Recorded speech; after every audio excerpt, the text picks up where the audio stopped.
Okay, now see evolution. First of all इसका सबसे पहले हमारे लिए इंपॉर्टेंट है इसका मीनिंग कि इवोल्यूशन होता क्या है। ठीक है, evolution means study of life history.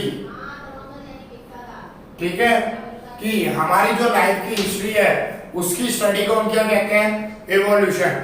Evolution क्या होता है, ऐसा नहीं जो आपने लोअर स्टैंडर्ड में पढ़ा था कि जो चेंजेस लाते हैं, it is not evolution. History के अकॉर्डिंग जो हमारे साथ हो रहा है उसको हम इवोल्यूशन देख के चलते हैं कि जैसे हम पहले मंकीज थे, मंकीज में से आज क्या बन चुके हैं, ह्यूमन बींग्स, होमो सैपियन बन चुके हैं हम। तो वो सारे चेंजेस है, ठीक है, जो हमारी हिस्ट्री से है। तो अगर हमें स्टडी हिस्ट्री की स्टडी क्लियर होगी तभी हम अभी का पढ़ पाएंगे। और उसी टाइम पीरियड को हम क्या कहते हैं, इवोल्यूशन। कहां पर, ऑन अर्थ। ठीक है, अब इसको एक इजी एग्जांपल से समझाता हूं। आप पुराने जमानों की मूवीज देखते हो, हीरो भागते भागते बड़ा हो जाता है। ठीक है, भाग रहा है, देखकर धीरे धीरे देखा तो बड़ा हो गया। जैसे क्रिश मूवी में देखा था, ऋतिक रोशन छोटा था, हॉर्स के साथ भागा, दोनों बड़े हो गए, हॉर्स भी बड़ा हो गया और ऋतिक रोशन भी बड़ा हो गया। So it is called the evolution. और हमें उसी टाइम पीरियड की स्टडी करनी है जब वो छोटे थे और बड़े हो गए। मींस हमारे अंदर भी वही, जब हम मंकी थे ह्यूमंस हो गए। ऐसा आपको हर किसी में देखने को मिलता है। इवोल्यूशन एक ऐसा फैक्ट है जो हर एक ऑर्गेनिज्म के अंदर आता है और आएगा ही। अब इवोल्यूशन और जो अर्थ है वो सिर्फ ऐसा नहीं कि आपको किसी एक चीज में देखने को मिलेगा, वो आपको सब में देखने को मिलेगा। Means changes in flora and fauna. ठीक है, आपको सबके अंदर चेंजेस देखने को मिलेंगे, चाहे फिर वो प्लांट्स हो या फिर चाहे वो एनिमल्स हो। चेंजेस सबके अंदर आते हैं टाइम टू टाइम। ठीक है, मतलब अब हमारे लिए यहाँ पर मेन क्या हो गया कि ह्यूमन हिस्ट्री को स्टडी करना, लाइफ हिस्ट्री को स्टडी करना। अब हिस्ट्री जानने के लिए अगर मैं सबसे पहले कहूँ, आपके दिमाग में यही क्वेश्चन आएगा कि सर सबसे पहले लिविंग ऑर्गेनिज्म कैसे बने। Who is the first living organism? ये क्वेश्चन का आंसर हमारे दिमाग में बचपन से लेके आता रहता है कि कौन पहले लिविंग ऑर्गेनिज्म थे जिनके बाद ये लिविंग ऑर्गेनिज्म की सारी फॉर्मेशन स्टार्ट हो गई। Who is the first living organism? ठीक है, देखो हम बायो वाले स्टूडेंट्स हैं, वी आर द बायोलॉजिस्ट। हमें सबसे मेन इंपॉर्टेंट क्या है, सेल। जब सेल होगा तो टिश्यू बनेगा, टिश्यू होगा तो ऑर्गन, ऑर्गन होगा तो ऑर्गन सिस्टम। और सेल के लिए क्या जरूरी है, chromatin, chromatin material, chromosome, DNA या फिर जीन्स, ये सारी चीजें हमारे लिए जरूरी है। तो सबसे पहले हम अपनी पूरी डीप में जाएंगे कि एक लिविंग ऑर्गेनिज्म बनाने के लिए क्या चाहिए। मैं इससे ज्यादा और डीप में जाऊंगा। मैं सबसे पहले जानना चाहता हूं कि यूनिवर्स ही कैसे बनी। ठीक है, और उससे भी ज्यादा मैं फिर यूनिवर्स के बाद जानना चाहूंगा कि अर्थ कैसे बनी। ठीक है, और अर्थ के बाद लिविंग ऑर्गेनिज्म कैसे बने ना, फिर जाके मेरा क्वेश्चन यहां खत्म होता है। मुझे ये सब जानना है। ठीक है, या आपको भी जानना है कि सर यूनिवर्स कैसे बनी, अर्थ कैसे बनी, लिविंग ऑर्गेनिजम्स कैसे है। कोई एक दिन का तो काम था नहीं। ठीक है, कि आपने सोचा और बन गया, या मैंने सोचा और वो हो गया। So it is a long process. ठीक है, बिलियंस ट्रिलियंस ऑफ इयर्स लग जाते हैं इन सारी प्रोसेस में, इनके फॉर्मेशन में। और सीधी सी बात है, यूनिवर्स कोई छोटी मोटी चीज है नहीं। ठीक है, आज तक हम लोग इसकी पूरी तरीके से साइज नहीं माप पाए हैं। तो यूनिवर्स बनी कैसे वो जानना एक बहुत बड़ा चैलेंजिंग टास्क था हमारे लिए भी। हमने तो की नहीं, पर जो साइंटिस्टों ने की उनके लिए सबसे ज्यादा था। फिर अर्थ, चलो अर्थ एक बार समझ में भी आते बन गई, पर लिविंग ऑर्गेनिज्म कैसे बने ना, ये क्वेश्चन हमेशा हमारे दिमाग में अराइज होता ही रहता है। और वो होता है इवोल्यूशन। ठीक है, कि हमें सबसे पहले माइंड में यही क्लियर करना है कि यहाँ पर लिविंग ऑर्गेनिज्म कैसे बने। मींस ओरिजिन ऑफ लाइफ, मतलब लाइफ कैसे बनी, या फर्स्ट लिविंग ऑर्गेनिज्म कौन सा था, हमें वो देखना बहुत ज्यादा जरूरी है। और इसी पे डिफरेंट साइंटिस्ट ने अपनी डिफरेंट थियरी दी और हमें बताया, कहीं एक्सेप्टेबल हुई, कहीं एक्सेप्ट नहीं हुई, सबका अपना अपना पॉइंट ऑफ व्यू था। पर ऐसा नहीं कह सकते कि वो रॉन्ग थी या राइट थी। जो राइट थी उसके बारे में भी डिस्कस करेंगे, जिसमें सबसे ज्यादा बिलीव किया गया, जिसको सबसे ज्यादा माना गया कि हाँ ये हो सकता है, हम उन सब के बारे में डिस्कस करेंगे। So it is all about, समझ लो एक इंट्रोडक्शन जैसा है कि हमें ये चैप्टर में क्या देखना है और क्या समझना है। ओके, मोस्ट इंटरेस्टिंग फैक्ट या इंटरेस्टिंग टॉपिक पे आते हैं इवोल्यूशन में origin of life. Okay, last हमने खत्म यहीं पे किया, स्टार्ट भी यहीं से करते हैं कि लाइफ कैसे ओरिजिन हुई। अब डिफरेंट साइंटिस्ट ने ओरिजिन ऑफ लाइफ के बारे में बताया कि ऐसे लाइफ बनी, ऐसे हुआ, वो हुआ, ये हुआ, ठीक है। हम सब उसके बारे में पढ़ेंगे और आप अपने हिसाब से कंक्लूड करना कि आपको वो किस हद तक सही लगता है, किस हद तक गलत लगता है, क्योंकि साइंटिस्ट का काम है बताना है, एक्सेप्ट करना नहीं करना वो हमारे ऊपर है, ठीक है। It is a biology, physics नहीं है, ठीक है, कि जो साइंटिस्ट ने बोला हाँ वो होगा ही होगा। ओके, यहाँ पर वैसा कुछ भी लॉजिक नहीं लगता, यहाँ पर सब कुछ रियल दिखता है और वही हमें मानना पड़ता है। अब यहाँ पर साइंटिस्टों में सबसे पहले अगर उन तक जाए तो उससे पहले हमें ये जानना जरूरी है, वैसे ही जैसे हमने देखा कि यूनिवर्स कैसे बनी और यूनिवर्स में क्या हुआ था। सो सबसे पहले साइंटिस्टों ने क्या बताया, पीपिंग इन द पास्ट, कि हम अभी भी पास्ट में चल रहे हैं। कैसे? देखो, आप सबने स्टार्स के बारे में सुना है कि जो स्टार होते हैं वो कैसे होते हैं, बहुत हमसे दूर होते हैं और उनके डिस्टेंस को मापने के लिए हम क्या यूज करते हैं, लाइट ईयर। आपने फिजिक्स में पढ़ा होगा, फिजिक्स के चैप्टर नंबर 1 में था, फिजिक्स वर्ल्ड में, शायद 11th स्टैंडर्ड में आपके फर्स्ट चैप्टर में था फिजिक्स वर्ल्ड में, यूनिट्स को लेके। जैसे हम डिस्टेंस किलोमीटर में मापते हैं, वैसे जो डिस्टेंस हमसे बहुत ज्यादा दूर हो हम उसको किस में मापते हैं, लाइट ईयर में। ईयर मींस होता टाइम है, but light year it's a unit of measure the distance the object which are far away from us. मतलब ऐसे ऑब्जेक्ट जो हमसे बहुत ज्यादा दूर है उनके डिस्टेंस को मापने के लिए हम क्या यूज करते हैं, लाइट ईयर्स। जैसे आज आप और मैं हैं, आपको मैं रियल दिख रहा हूँ वही के वही टाइम पे, आप मुझे देख पा रहे हो, मैं आपको देख पा रहा हूँ, वही का वही रियल टाइम दिख रहा है। पर स्टार्स में ऐसा नहीं होता, ठीक है। स्टार्स की लाइट को यहाँ पर पहुंचने में मिलियंस ऑफ ईयर्स लग जाते हैं। मतलब अगर आप सपोज करो रात को जो आप स्टार देख रहे हो ना, उसकी लाइट मिलियंस ऑफ ईयर्स पहले ही एमिट हो चुकी थी और वो तब जाके तुम पर आती है। मतलब कहीं ना कहीं हम कहाँ चल रहे हैं, पास्ट में चल रहे हैं। और छोटा मोटा पास्ट भी नहीं, 1-2 दिन, मिलियंस ऑफ ईयर्स के पुराने से हम चल रहे हैं कि वो हमें जो लाइट दिख रही है, क्या पता वो स्टार की डेथ भी हो चुकी हो, ठीक है। क्योंकि आपको पता है स्टार्स मिलियंस ऑफ ईयर्स तक जिंदा रहते हैं, हमें नहीं पता उनकी परफेक्ट एज क्या होती है, बट उनकी लाइट जब एमिट हुई उसको अर्थ में आने में के अंदर, अर्थ तक आने में मिलियंस ऑफ ईयर्स लग जाते हैं। मतलब आज जो आप स्टार की लाइट देख रहे हो, जो रात को अगर आप देख रहे हो, तो वो लाइट मिलियंस ऑफ ईयर्स पहले ही एमिट हो चुकी होती है, तब जाके वो आपको अर्थ पे देखने को मिलती है। तो यहाँ से हमें क्या पता चलता है कि हम बहुत पास में चल रहे हैं, यूनिवर्स का फॉर्मेशन बहुत पहले हो चुका है और बहुत पहले से उसके ऊपर रिसर्च भी हो चुकी है। और सेकंड पॉइंट, हमें ये भी पता है कि जो यूनिवर्स है इज वास्ट, मतलब वो बहुत बड़ी है, बहुत मतलब बहुत ज्यादा, ठीक है। अगर आप समझ लो ये पूरा बोर्ड यूनिवर्स है तो ये अर्थ है, ठीक है। अगर मैं बोलूं ये पूरी यूनिवर्स है तो ये अर्थ है। इतना ज्यादा हमारी यूनिवर्स बड़ी है, आप अंदाजा भी नहीं लगा सकते कि यूनिवर्स कितनी बड़ी है, कि इतनी मतलब कि हम उसके बारे में सोचे भी ना तो भी बहुत बड़ी बात है। हम इतनी बड़ी यूनिवर्स आपको देखने को मिलेगी। मैं जैसे सपोज करो कि कहूँ ये ब्लैक बोर्ड यूनिवर्स है तो अपना अर्थ इतना है, अब आप समझ सकते हो कि यूनिवर्स कितनी बड़ी होगी, तो हमारे लिए वो सोचना भी मुमकिन नहीं है। अब यहाँ तो यूनिवर्स के बारे में आ गया कि वो बहुत वास्ट है, हम उससे मिलियंस ऑफ ईयर्स पीछे हैं, तो उसमें तो हमारे लिए इन्वेंशन करना है, उसके बारे में बताना भी हमारे लिए पॉसिबल नहीं है। तो अब हम आ जाते हैं अर्थ पे। अर्थ कैसे फॉर्मेट हुई? आप सब 10th स्टैंडर्ड से थियरी पढ़ते आ रहे हो, बिग बैंग थियरी, ठीक है।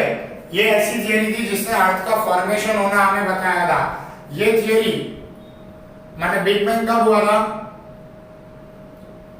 20 billion year ago, BYA, billion year ago.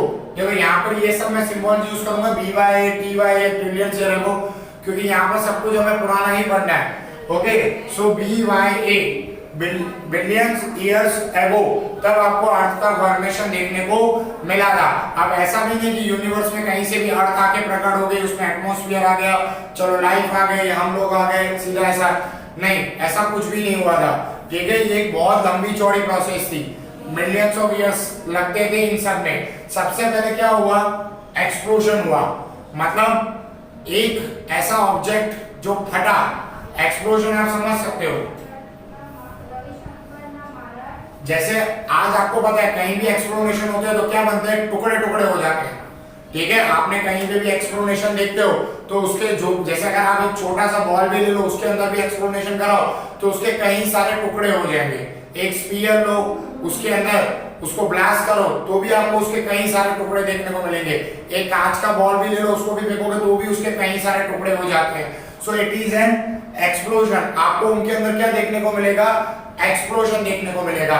और धीरे धीरे जब एक्सप्लोजन हो जाएगा तो हर एक टुकड़े की क्या होगी, कूलिंग। धीरे धीरे वो कूल होंगे, ठंडे पड़ेंगे। सीधी सी बात है, आज अगर उसका एक्सप्लोनेशन हो गया तो उसकी क्या स्टार्ट हो जाएगी, कूलिंग। और कूलिंग होने के बाद हमें उनके अंदर क्या देखने को मिलेगी, हाइड्रोजन और हीलियम गैस देखने को मिलेगी। मींस जब एक्सप्लोनेशन हुआ उसके बाद उनके अंदर क्या प्रोड्यूस हुई, हाइड्रोजन और हीलियम गैस। ठीक है, आपको पता है ये पीरियोडिक टेबल के सबसे पहले वाले दो एलिमेंट्स हैं, सबसे स्मॉलेस्ट। ठीक है, वीक भी कह सकते हो आप इन्हें। ये इतने ज्यादा स्ट्रॉन्ग थे इसलिए इनका फॉर्मेशन स्टार्ट हो गया। फिर क्या स्टार्ट हुआ, कंडक्सेशन या कंडक्स हुए। अब देखो जो चीज ठंडी पड़ेगी वो कंडक्स होगी होगी। सीधी सी बात है, आप बर्फ को, पानी को भी ठंडा कर दो तो देखते हो कि वो कंडक्स हो जाता है। यहाँ भी हाइड्रोजन और हीलियम है, सब क्या होने लग गए, कंडक्स होने लग गए। और कंडक्स होने के बाद ऐसा माना जाता है कि क्या फॉर्म हुई, गैलेक्सी। समझ में आया? तो अब यहाँ पर किसका फॉर्मेशन हो गया, गैलेक्सी का फॉर्मेशन आपको देखने को मिला। कि मतलब अब एक्सप्लोजन हुआ यूनिवर्स में, क्या हुआ, फिर कूलिंग हुई। एक्सप्लोजन होने के बाद हर एक टुकड़ा अलग अलग हो गया। फिर देन आफ्टर उनकी कूलिंग होने के बाद, ठंडे पड़ने के बाद उनके अंदर आपको गैसेस देखने को मिली, हाइड्रोजन और हीलियम गैस आपको देखने को मिली। फिर इनका क्या हुआ, कंडक्स। मतलब आप ठंडे पड़े तो कंडक्स होंगे, तो कंडक्स होना स्टार्ट हुए। और कंडक्स होने के बाद आपको क्या फॉर्म होते हुए देखने को मिली, अर्थ फॉर्म होते हुए देखने को मिली। ओके, और अर्थ का फॉर्मेशन के टाइम में कितना पहले हुआ था, 4.5 बिलियन ईयर एगो। समझ लो, यहाँ 20 बिलियन ईयर था, यहाँ 4.5 आ गया। मतलब 15.5 बिलियन ईयर्स के बाद जाके हमें अर्थ देखने को मिली, नॉट मिलियंस, बिलियंस। ठीक है, आप समझ सकते हो कि कितने साल लगे होंगे। बोर्ड पे दिखाने में एक लाइन है, बट ये इतने लंबे सालों की प्रोसेस है कि हम कई बार जन्म ले लें, कई बार छोड़ो, कितनी बार भी कुछ भी कर लें ना, कभी हम ये प्रोसेस को कभी भी देख नहीं सकते। ठीक है, सो हमें ये बताया गया कि 20 बिलियन ईयर्स अगो पहले एक्सप्लोजन हुआ। एक्सप्लोजन के बाद उनकी कूलिंग हुई, कूलिंग होने के बाद कंडक्स हुए, कंडक्स होने के बाद हमें क्या देखने को मिली, अर्थ। और अर्थ में कितने ईयर्स पहले हमें देखने को मिली थी, 4.5 बिलियन ईयर्स अगो हमें पहले अर्थ देखने को मिली थी। और अब अर्थ बनी तो अर्थ के अंदर जरूरी है कुछ ना कुछ गैसेस तो होंगी। गैसेस में आपको क्या देखने को मिला, H2O, water, but vapour form में, क्योंकि वो बहुत गर्म था तो इसलिए आपको कैसे देखने को मिला, vapour. CH4, methane, NH3, ammonia, and CO2, carbon dioxide. ये चारों गैसेस सबसे ज्यादा आपको प्रेजेंट देखने को मिली। ओके, चलो अब यहाँ तक तो समझ में आ गया कि चारों गैस हमें देखने को मिली। अब सबसे इंपॉर्टेंट है पहले एटमॉस्फेयर का आना। एटमॉस्फेयर आएगा तभी आप और हम सरवाइव कर पाएंगे। सीधी सी बात है, विदाउट एटमॉस्फेयर में हमें सबसे मेन क्या चाहिए, ये भाई सब चाहिए, क्योंकि ये हमारे लिए इंपॉर्टेंट है। और ये है तो हम है ना, तो इनके बिना तो हमारा कुछ भी नहीं है। ठीक है, 1 सेकंड या 2 सेकंड पानी के बिना रह लेंगे, पर इसके बिना तो 1 सेकंड भी नहीं रह सकते। सो इसका फॉर्मेशन सबसे ज्यादा जरूरी था। तो इसका फॉर्मेशन कब हुआ, क्या हुआ, H2 जो वेपर फॉर्म में था उस पे यूवी रेज गिरने लगी। UV rays we all know that, ultraviolet rays, जो कहां से आती है, सन में से आपको देखने को मिलेगी। क्या हुआ, हाइड्रोजन और ऑक्सीजन एक दूसरे से अलग हो गए। समझ में आया, मतलब H2 अलग हो गया और हाइड्रोजन एक दूसरे से अलग होने लग गए। मतलब वाटर जो वेपर फॉर्म में था हमारे पास, जैसे ही उस पे यूवी रेज गिरने लगी वो क्या होने लगा, ब्रेक होने लगा। और ब्रेक हो गया में क्या देखने को मिला, H2 अलग और वाटर मतलब ऑक्सीजन अलग देखने को मिला। अब ये ऑक्सीजन NH4 और CO2 के साथ बाइंड होने लग गया। ठीक है, CO2 एंड फिर CH4 भी ले लो, इन तीनों के साथ वो बाइंड होने लगा और बाइंड होके उसने क्या फॉर्म किया, अब वेपर फॉर्म में नहीं, लिक्विड फॉर्म में आपको वाटर देखने को मिलेगा। और देन आफ्टर और क्या देखने को मिलेगा, O3 which is also known as ozone. Ozone के बारे में भी आपने बहुत कुछ स्टडी किया है। ओजोन की लेयर फॉर्म होती है जो डायरेक्ट हार्मफुल रेस को, यूवी रेस को हमारे तक आने में रोकती है। So that's why it is an O3 कि O3 आपको देखने को मिलेगा, जिससे हमारी ओजोन रे मतलब सॉरी हार्मफुल रेस हमारे यहाँ पर नहीं आ पाएगी। मतलब ओजोन का फॉर्मेशन हुआ, ऑक्सीजन का फॉर्मेशन हुआ, तो हमें कहीं ना कहीं क्या देखने को मिल रहा है कि अब अब हमारे पास पर्टिकुलरली एटमॉस्फेयर भी रेडी है अब हमारे पास, ठीक है। और यहाँ पर जो ये H2 है ना, ये किस फॉर्म में ना, क्लाउड में के अंदर था, और क्या होने लग गई, रेनफॉल होने लग गई ये लिक्विड को बाहर निकालने के लिए। और तब ऐसा माना जाता था कि अर्थ का ग्राउंड लेवल कुछ यूं होता था, और जैसे ही रेनफॉल आती थी तो ये वाटर इनके अंदर भर के रह जाता था, जो जिन्हें आज आप ओशंस के नाम से जानते हो। You all know that we have 4 oceans, Atlantic, Pacific, ऐसे वाले, तो ये बनना स्टार्ट हो गए थे। So it is an formation of earth, ठीक है, कि ऐसे जो बड़े बड़े होल्स थे ना, उनके अंदर ये वाटर जाके स्टोर होने लग गया और बढ़ता गया, और धीरे धीरे आपको ओशंस का डेवलपमेंट यहाँ पर देखने को मिल गया। और ऐसे कई सारे थे, इसलिए आज अर्थ पे आपको 75% क्या देखने को मिलता है, वाटर आपको देखने को मिलता है। So it is all about the formation of earth, और अर्थ पे एटमॉस्फेयर कैसे आया, हमें वो सब कुछ यहाँ पर देखने को मिलेगा। So it is all about the origin of life, life नहीं, ओरिजिन ऑफ द अर्थ हमें यहाँ पर देखने को मिला। अब हम देखेंगे लाइफ के बारे में। ओके ओके, नाउ अब हमने यहाँ पे क्या देख लिया, ओरिजिन देख लिया, अर्थ का हमें पता चल गया, एटमॉस्फेयर आ गया।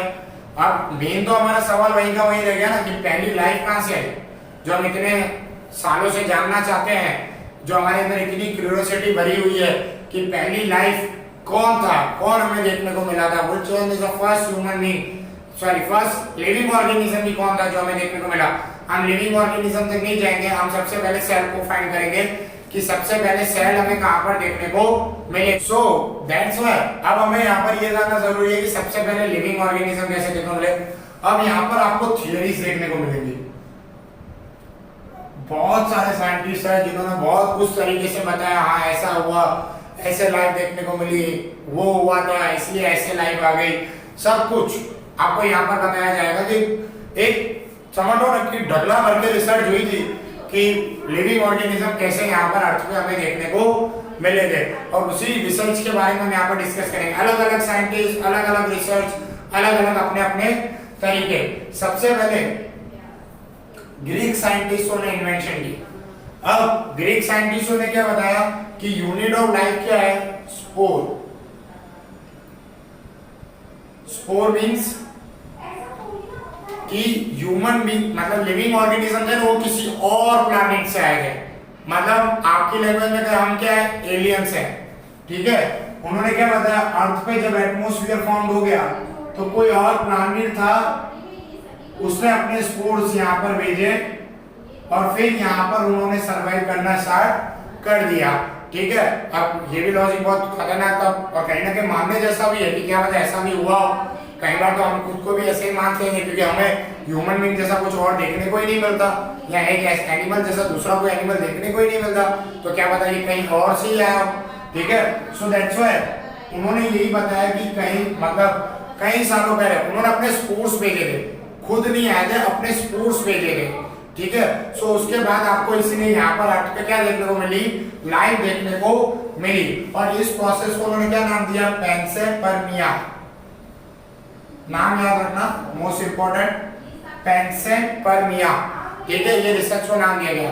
अब ये रिसर्च थी बहुत खतरनाक, माने या ना माने समझ में नहीं आ रहा था, बट एक ऐसा ग्रुप था जो इसको बहुत मान रहा था, एस्ट्रोनॉमर्स। उनको तो यार टॉपिक मिल गया कि आप कि स्पेस के रिलेटेड कुछ आया है, तो उनको एक ऐसी चीज मिल गई थी जो जिसने उनको काम दे दिया था कि एस्ट्रोनॉमर्स, आपको पता है कि स्पेस के लिए कितना ज्यादा वो रेडी रहते हैं कि उसकी स्टडी के लिए। और अगर कोई साइंटिस्ट कह दे कि स्पेस से लिविंग ऑर्गेनिज्म आए थे तो उनके दिल और चांदी चांदी हो जाए। तो एस्ट्रोनॉमर्स ने उसको मतलब बहुत ज्यादा मानना स्टार्ट कर दिया था और उन्होंने ही ऐसे पहले थे जिन्होंने उनको बहुत ज्यादा सीरियसली ले लिया था और उन्हीं की बेस पे स्टडी स्टार्ट हो गई। सही गलत नहीं पता, ठीक है। अब देन आफ्टर कुछ साइंटिस्ट ऐसे हैं जिन्होंने क्या बताया, it is a spontaneous generation, कि हमारी जो जनरेशन है वो स्पॉन्टेनियस है। और spontaneous means pre existence. Pre existence के जैसे कहा जाए कि जैसे आपके पापा में से आप आए तो आपके अंदर थोड़े बहुत वेरिएशन है ना, वैसे मतलब लिविंग ऑर्गेनिज्म जैसे जैसे आगे बढ़ते जाते हैं वैसे वेरिएशन आते जाते हैं। पर भाई तो क्वेश्चन तो वही ठीक है ना कि भाई पहले कौन आया वो बताओ हमें, ठीक है। तो उन्होंने क्या बोला कि जो लिविंग ऑर्गेनिज्म थे वो नॉन लिविंग में से बने। नॉन लिविंग में से क्या बने, लिविंग। अब ये बात तो कुछ हजम ही नहीं हो रही थी क्योंकि नॉन लिविंग में से लिविंग कैसे बनेंगे भाई। और अगर ऐसा होगा तो अभी भी क्यों नहीं बनते। तो उसके लिए उन्होंने एक काफी अच्छी खासी थियरी दी। एक एग्जांपल दिए, दो स्टोरीज करके सुनाता हूं।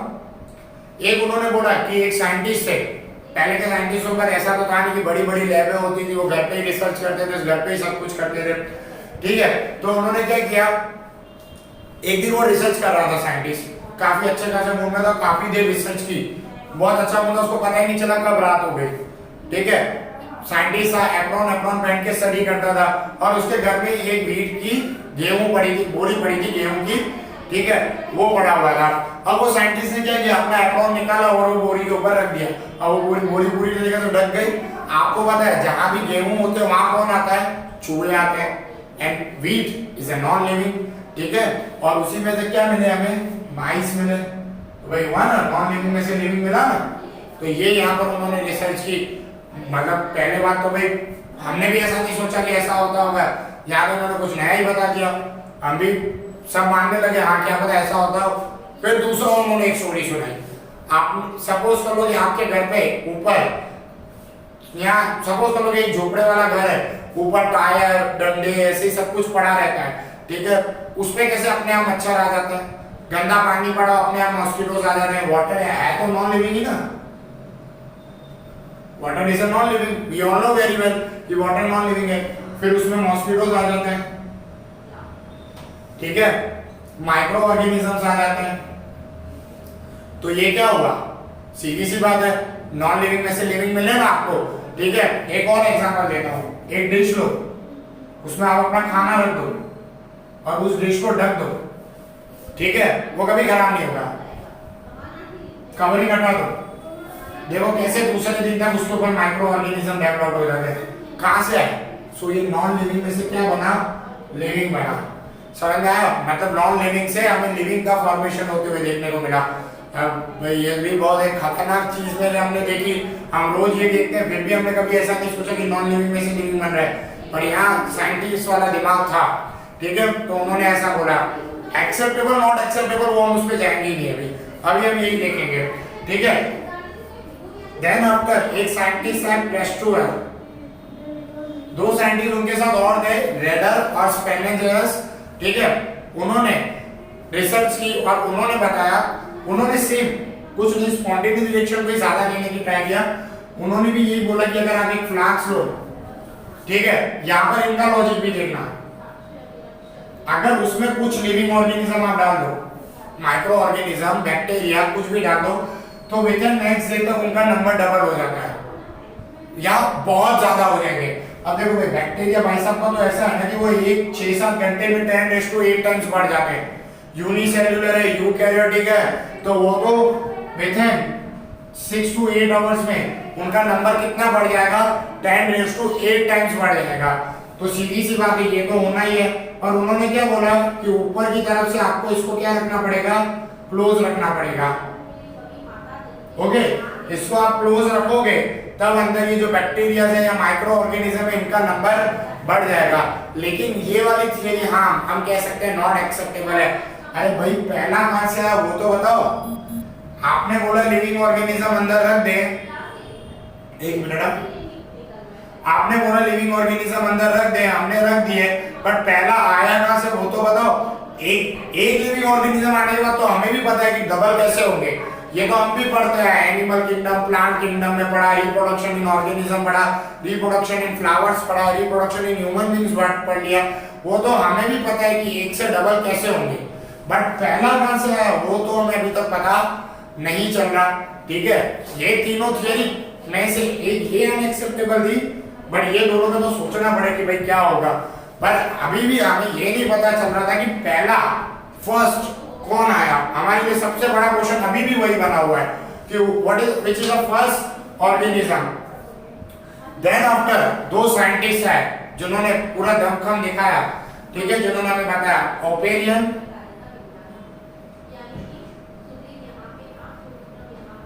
एंड हेलेनी, ठीक है, उन्होंने हमें बताया कि लिविंग ऑर्गेनिज्म का फॉर्मेशन कैसे हुआ। उन्होंने भी यही बताया first life form from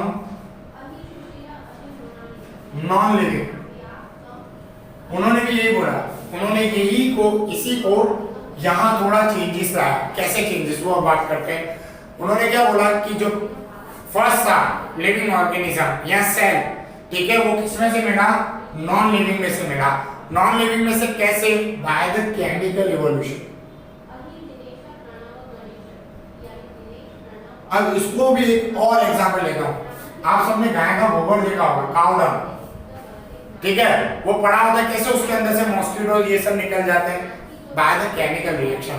chemical reactions होती है, उन लिविंग ऑर्गेनिज्म के लिए सस्टेन करने वाला एनवायरनमेंट बनता है, उनके रिक्वायरमेंट वाली चीजें बनती है और उससे वो लिविंग ऑर्गेनिज्म बनना स्टार्ट हो जाता है। मतलब it is all the chemical process, कि ये सब कुछ क्या है, केमिकली है, ठीक है, और केमिकल्स होते तो नॉन लिविंग है, बट मिलके क्या बनाते हैं, एक लिविंग ऑर्गेनिज्म बनाते हैं। जैसे आपका प्रोटीन, आप सब जानते हो आपका प्रोटीन किससे बना हुआ है, अमीनो एसिड से। Amino acid is a monosaccharide for the protein, ठीक है, वो उससे बना हुआ है। आपका डीएनए न्यूक्लिक एसिड से बना हुआ है। प्रीवियस चैप्टर में डिस्कशन किया कि जो न्यूक्लिक एसिड है, सॉरी जो डीएनए है, आरएनए है, किससे बने हुए हैं, न्यूक्लिक एसिड। उनके फुल फॉर्म में ये डीऑक्सीराइबोन्यूक्लिक एसिड, तो वो किससे बने हुए हैं, nucleic acid. It is also known living. Nucleic acid में भी आपको नाइट्रोजन बेस वाले कंपाउंड देखने को मिलेंगे। सो दैट्स व्हाई ये सारी चीजें हमें देखने को मिलेगी।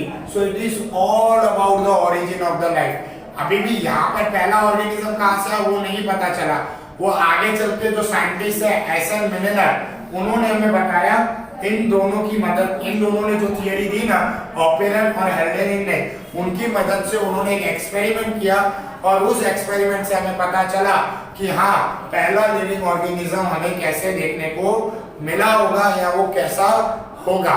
ओके ओके, नाउ सी, अब हमें ये तो पता चल गया कि केमिकल इवोल्यूशन की वजह से हमें ये देखने को मिले, पर which type of chemical evolution, कौन से केमिकल कंबाइन हुए थे, क्या बना था, क्यों बना था, कैसे देखा था, क्या था उनके अंदर। अब इतने साल तो हम पीछे जा नहीं सकते, ठीक है। देखो, सबसे पहले हमें ये जानना जरूरी है कि जो लाइफ है वो हमें 4 बिलियन ईयर्स एगो पहले देखने को मिली थी, ठीक है। मतलब 4 बिलियन ईयर्स एगो पहले हमें अर्थ पे पहली लाइफ देखने को मिली थी।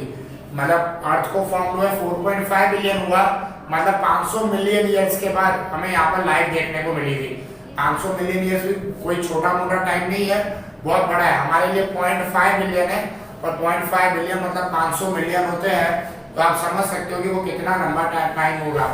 अब हमें इतना पता है कि ओपेरिन और हेल्डेनिन ने हमें ये बताया कि it is an chemical evolution. अब जो ओपेरिन थे वो रशियन साइंटिस्ट थे, वो रशिया से थे, और ये इंग्लैंड से थे। चलो ठीक है, अब इन दोनों ने मिलकर रिसर्च की, इन्होंने ये बताया कि केमिकल इवोल्यूशन था। इसके बाद एक साइंटिस्ट आए थे एसएल मिलर, उन्होंने इसका पूरा एक एक्सपेरिमेंट बताया। कब? 1953 में। ओके, मतलब अभी की बात है, समझ लो आप, हमारे फ्रीडम के बाद की बात है, जब हमें पता चला कि लिविंग ऑर्गेनिज्म कैसे देखने को मिले, ठीक है। अब अगर हम और सोचे, एटमॉस्फेयर बन गया, एटमॉस्फेयर हुआ, ठीक है, तो अर्थ पे कुछ तो था नहीं, तो अर्थ पे सबसे ज्यादा था क्या? स्ट्रॉन्ग से, ठीक है, वॉल्केनो थे। सीधी सी बात है, वॉल्केनो आपको पता है ब्लास्ट होता है ना, वो टेम्परेचर बहुत हाई था, बहुत मतलब बहुत ज्यादा है, इतना ज्यादा है कि हम सर्वाइव भी ना कर सके, इतना ज्यादा टेम्परेचर आएगा, रिड्यूसिंग इसकी ऑक्सीजन की।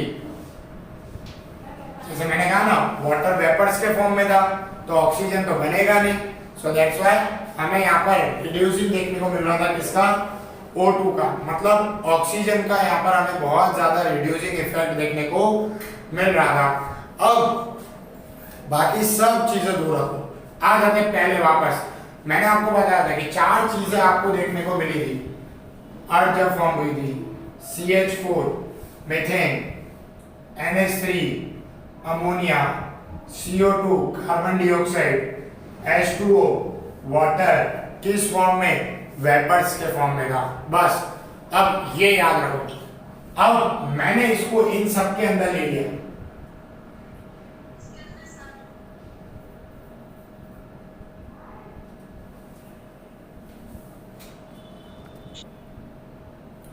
ओके। अब हमने ये चारों गैस को कंबाइन कर दिया। अब देखो यहाँ पर थंडर भी आपको देखने को मिलेगा, लाइटिंग, बिजली का इफेक्ट भी, इसलिए मैंने यहाँ पर पहले से ही 2 इलेक्ट्रॉन लगा दिए। एसएन मिलर ने क्या किया, यहाँ पर पहले से ही इलेक्ट्रॉन्स लगा दिए जो उसको पूरी तरीके से सह सके, इफेक्टिव कर सके। और टेम्परेचर कितना ले लिया? 800 डिग्री सेल्सियस। इनफ है भाई, इतना ज्यादा तो, इससे ज्यादा तो आई थिंक मैं भी नहीं मानता कि होगा, या आप भी नहीं मानते कि इतना ज्यादा टेम्परेचर अर्थ के फॉर्मेशन के टाइम पे होगा। इतना ज्यादा उन्होंने टेम्परेचर ले लिया। अब एसएन मिलर ने एक अच्छी चीज बताई, ये सारे ऑर्गेनिक है, ठीक है, केमिस्ट्री के अकॉर्डिंग ये सारे इनऑर्गेनिक है। इनऑर्गेनिक से पहले फॉर्म हुआ ऑर्गेनिक, और ऑर्गेनिक से फॉर्म हुए सेल्स। सेल्स के बाद तो आपको पता ही है क्या होगा, फिर तो बस जो हम चाहते थे, जो हमें चाहिए था, वो हमें मिल जाएगा। अब जैसे ही 800 डिग्री सेल्सियस इसको टेम्परेचर दिया, इलेक्ट्रॉन लगाए, ठीक है, तो ये सब कुछ ट्रैवल करके यहां से नीचे जाने लगा, ये गैस। अब हमें कैसे पता चले नीचे जा रही है? मैंने इसके लिए यहाँ पर 2 कंडक्टर लगा दिए। जो गैस आएगी तो प्रेस होंगे, जाएगी, खुल जाएंगे, प्रेस होंगे, खुलेंगे, ठीक है, मतलब एक पाइप जैसा स्ट्रक्चर लगा दिया, ठीक है, जिसमें क्या हो कि गैस जाए तो वो खुल जाए, और गैस मतलब जा रही हो तब वो खुल जाएंगे, और गैस वहां से निकल जाएगी तो वापस बंद हो जाएंगे। मतलब अब मुझे यहाँ पर आइडिया आएगा कि हाँ गैस भाई निकल रही है। वो गैस को हमने यहाँ पर स्टोर करवा दिया, जो जो गैस निकली ना पूरा हमने यहाँ पर स्टोर करवा दिया। अब ये यहाँ पर इनऑर्गेनिक थी, लेकिन यहाँ आते आते क्या हो गए? ऑर्गेनिक हो गए। यहाँ पर इनऑर्गेनिक कंपाउंड थे, यहाँ आते आते कैसे कंपाउंड हो गए? ऑर्गेनिक कंपाउंड हो गए। अब मुझे थोड़ा और इंटरेस्ट जागा, अब यहाँ से मुझे लगा कि नहीं कुछ तो गड़बड़ है, ठीक है। अब यहाँ पर हम CID तो नहीं बन सकते, बट हम कुछ ढूंढने की ट्राई करते हैं। हमने यहाँ पर क्या लिया? वाटर के वेपर्स ले लिए। आपको पता है हमारा वाटर वेपर फॉर्म में तो था ही, ओके। और अब जैसे ही ये H2O वेपर फॉर्म इस ऑर्गेनिक मैटर के साथ कंबाइन होने लगा, तो क्या बनने लगे? क्या बनने लगा? अमीनो एसिड, ठीक है, न्यूक्लिक एसिड, जो आगे जाके क्या बनाएगा? न्यूक्लियोटाइड बनाएगा। अमीनो एसिड आगे जाके क्या बनाएगा? प्रोटीन बनाएगा। And you know very well amino acid is an organic compound. Amino acid कैसा कंपाउंड है? ऑर्गेनिक। मतलब जो एसएन मिनरल कहना चाहते थे कि इनऑर्गेनिक मिलके क्या बनाएंगे?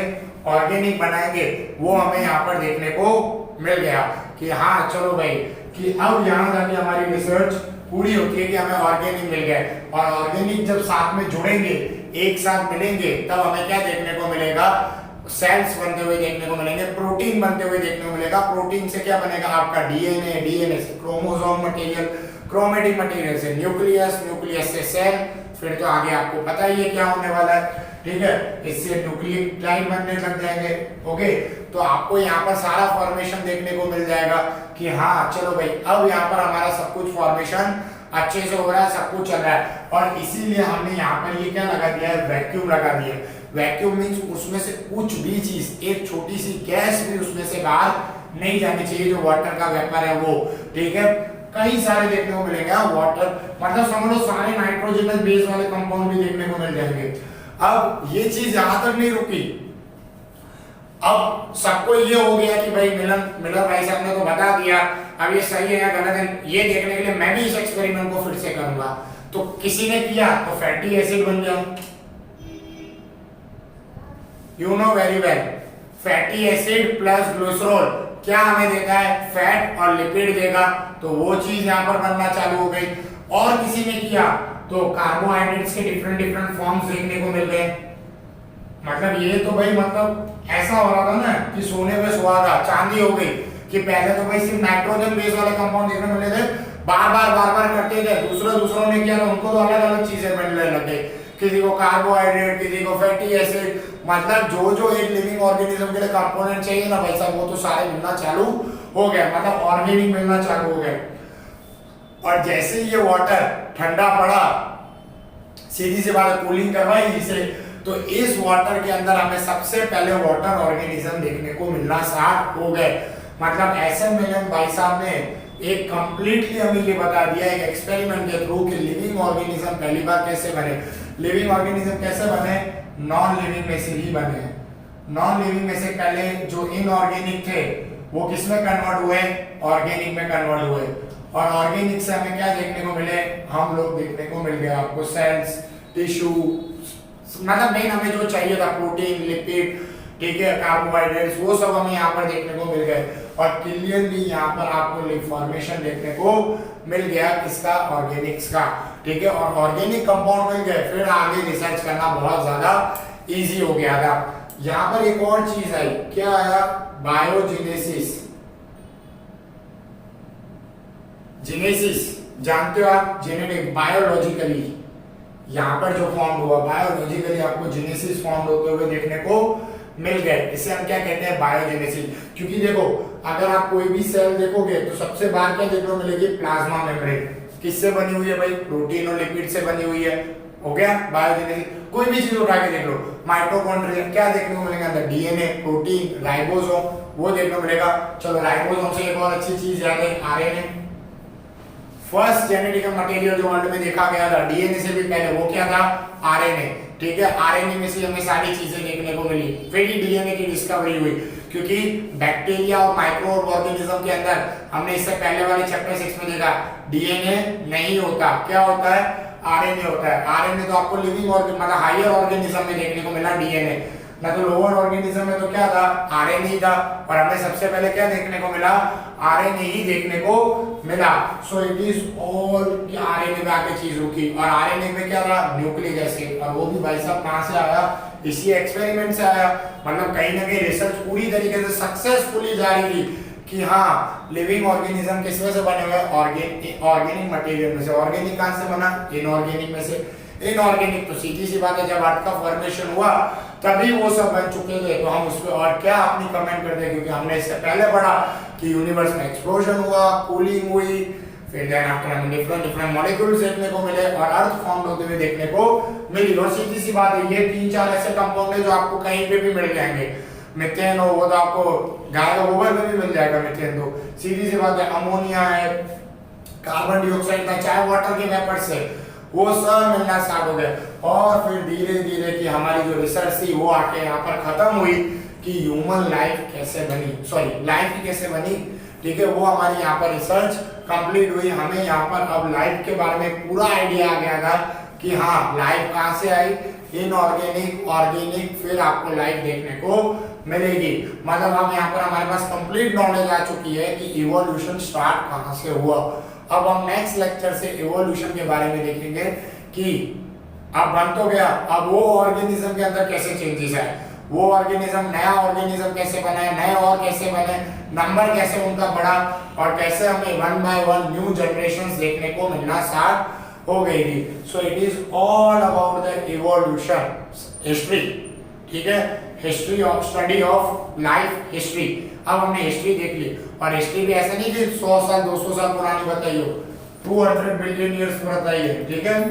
एसएस में भी इतना कोई नहीं बता सकता, उतना मैंने पुराना आपको बता दिया कि 220 बिलियन ईयर्स अगो, ठीक है, इतनी पुरानी बातें तक मैंने आपको बता दी। तो अब आपको यहाँ पर क्लियर होना चाहिए यूनिवर्स क्या है, स्पेस क्या था, अर्थ कैसे बनी, लाइफ कैसे बनी। मतलब आज आप दुनिया का सबसे बड़ा क्वेश्चन को हल कर सकते हो कि सबसे पहले कौन आया, अब आप बता सकते हो, ठीक है, कि लिविंग ऑर्गेनिज्म सबसे पहले हमें कैसे यहाँ पर देखने को मिले थे एज अ बायोलॉजी स्टूडेंट। आप इस चीज को अप्रूव कर सकते हो, ओके।